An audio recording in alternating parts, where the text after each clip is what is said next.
para mim.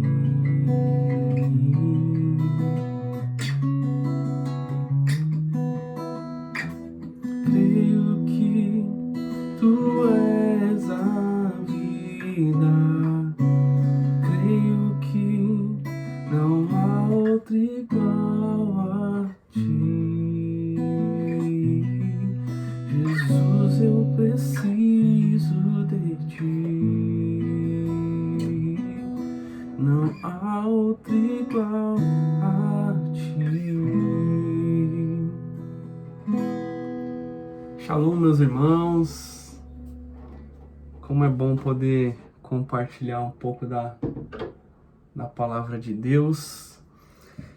E eu iniciei com esse hino propositadamente porque o texto que Deus me trouxe aqui para compartilhar com vocês, para refletirmos, ele tende na nossa leitura a trazer a mesma sensação para quando a gente canta esse hino. São pensamentos similares. E o texto que eu gostaria de compartilhar com vocês está em Mateus, no capítulo 8, versículo 5, que diz assim: Entrando Jesus em Cafarnaum, dirigiu-se a ele um centurião suplicando: Senhor, meu servo está em casa, paralítico e sofrendo horrível tormento. Então Jesus lhe disse: Eu irei curá-lo. Ao que respondeu o centurião: Senhor, não sou digno de receber-te sob o meu teto, mas dize apenas uma palavra e o meu servo será curado. Porque eu também sou homem debaixo de autoridade e tenho soldados às minhas ordens. Digo a um vai, e ele vai, e a outro vem, e ele vem. Ordeno a meu servo, faz isto, e ele o faz. Ao ouvir isso, Jesus maravilhou-se e disse aos que o seguiam: Com toda a certeza vos afirmo que nem mesmo em Israel encontrei alguém com tão grande fé. Amém? Até aqui para a nossa reflexão. E interessante que muitas das vezes a gente lê esse texto e também canta esse louvor com uma visão do Deus curador, o Deus que pode prover a solução para uma das nossas dificuldades, sendo ela, no caso, tanto do louvor quanto do texto, uma cura necessária, uma cura milagrosa. E ali dentro desse texto nós vemos que há um pedido do centurião para que Jesus curasse, através ali da palavra do Cristo lançada, curasse o seu servo. E também no louvor nós cantamos, né? Senhor, creio que tu és a cura. Mas o segredo de todas as coisas aqui, tanto no louvor quanto no texto, não é crer na milagrosa cura. A gente pode observar aqui no texto o que promove a palavra de Jesus em maravilhar-se com a fé desse homem, não é o fato de que ele crê que Jesus pode curar, mas é o fato dele ter reconhecido a autoridade suprema de Jesus no mundo espiritual sobre o mundo físico. Tanto é que, quando ele fala para Jesus, dize apenas uma palavra, ou seja, o Senhor não precisa ir até lá onde está meu servo. Uma palavra do Senhor vai promover a cura para ele. E aí ele diz no versículo 9, porque eu também sou homem debaixo de autoridade e tenho soldados às minhas ordens. Ele reconhece o poderio de Jesus, comparando ali com o poderio que ele tem como autoridade de gerenciar alguns soldados. E ele diz, eu digo a um, ele vai, e ele vai. Digo ao outro, vem, e ele vem. Ordeno ao meu servo, faz isso, e ele o faz. Então ele, numa posição de autoridade, agora interpreta Jesus como soberano naquele momento ali de talvez dor por estar vendo o seu servo ali num momento de dificuldade, e ele tendo ido até Jesus. Eu não sei qual que é o tempo de deslocamento que ele teve, mas com o coração, entendo que um coração doloroso ali por seu servo estar nessa situação, mas o fato dele estar com o coração ali voltado à cura não colocou a cura na frente daquilo que é a autoridade máxima. Não colocou a cura acima do curador. Não colocou o milagre que poderia ser feito por Jesus acima do próprio Jesus Cristo como autoridade.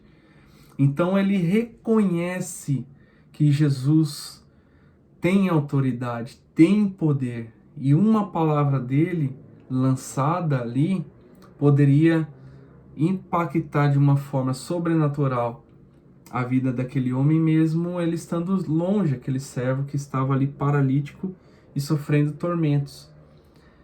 E trazendo esse mesmo pensamento para o louvor, muitas das vezes, e eu vejo que em momentos de dificuldade, principalmente nos momentos que a gente está vivendo agora, com a pandemia e tudo mais, e muitas das vezes a gente canta esse louvor meditando e talvez se concentrando apenas na primeira palavra, na primeira frase, né?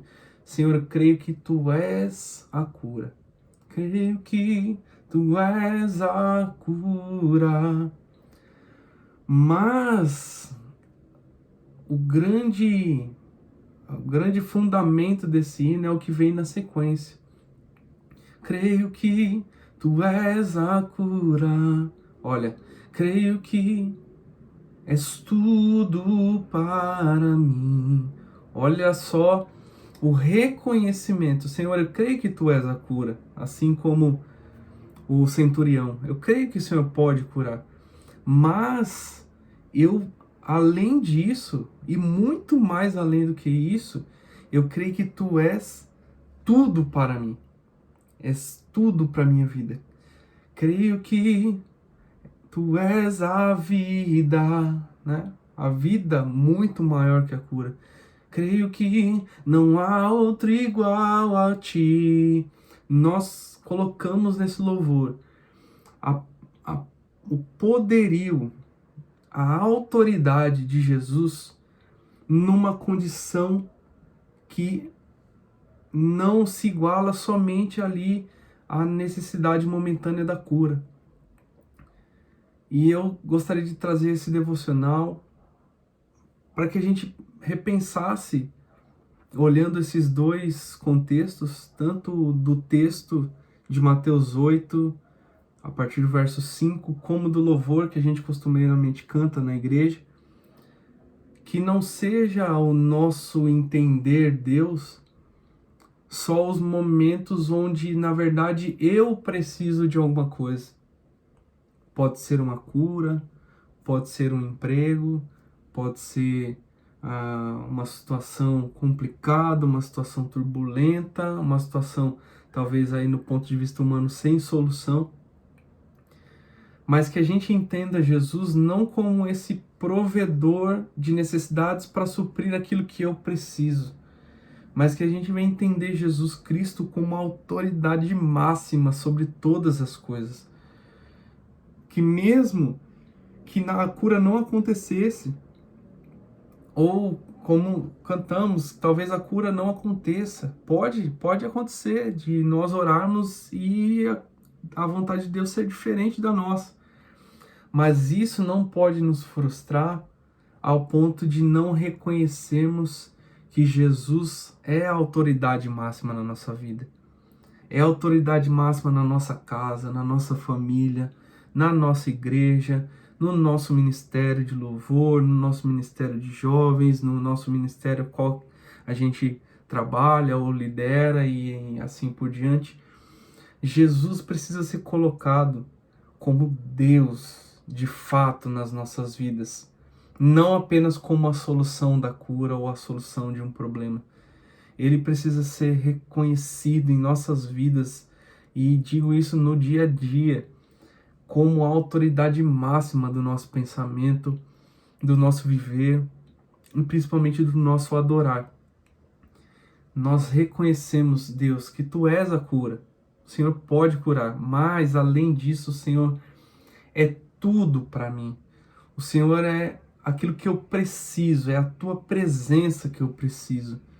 Senhor, Tu és a vida. O Senhor tem o poder de nos dar a vida de verdade, a paz de verdade, a cura que vem lá na alma de verdade. Não talvez a cura física, mas a cura de mágoas que talvez marcam a nossa vida e mudam às vezes até personalidades, comportamentos, porque situações humanas às vezes nos machucaram, mas Deus, eu creio que Tu és a vida em mim, que me limpa, que me sara, que me renova, que me transforma e que me faz prosseguir. Porque o nosso alvo não é terreno, nosso alvo é o céu. Como diz também aqui alguns versos antes, nos capítulos anteriores, Jesus no Sermão da Montanha, uma das palavras que ele diz é: buscai primeiro o reino de Deus e a sua justiça, e todas essas coisas, tudo aquilo que ele cita, todas essas coisas vos serão acrescentadas. Então, buscar o reino é colocar Jesus como rei da nossa vida, colocar Jesus como rei da nossa história e crer, sim, que Ele pode curar, mas além disso, nunca perder de vista que Ele é a autoridade máxima sobre nós. Amém? Então que vocês reflitam, né? Que vocês possam ler esse texto, meditar e lembrar, toda vez que vocês cantarem esse hino, não foquem só na primeira frase do verso, que às vezes é o que acontece com nós, né? Conosco, de cantar um hino e às vezes só interpretar no nosso ser aquela primeira frase que a gente canta, e o demais do que é cantado às vezes entra no automático e às vezes a gente não percebe o que a gente está cantando porque virou ali da rotina. Mas pensem, creio que Tu és a cura, mas, Deus, eu creio que Tu és tudo para mim. Eu creio que Tu és a vida e eu creio que nada é igual a Ti. Em nome de Jesus, que Deus abençoe a semana de vocês, o restante de semana de vocês. Fiquem com essa palavra e que nós possamos sempre reconhecer que Jesus Cristo é a autoridade máxima na nossa vida e Ele tem poder sobre todas as circunstâncias. Que Deus abençoe. Em nome de Jesus. Amém.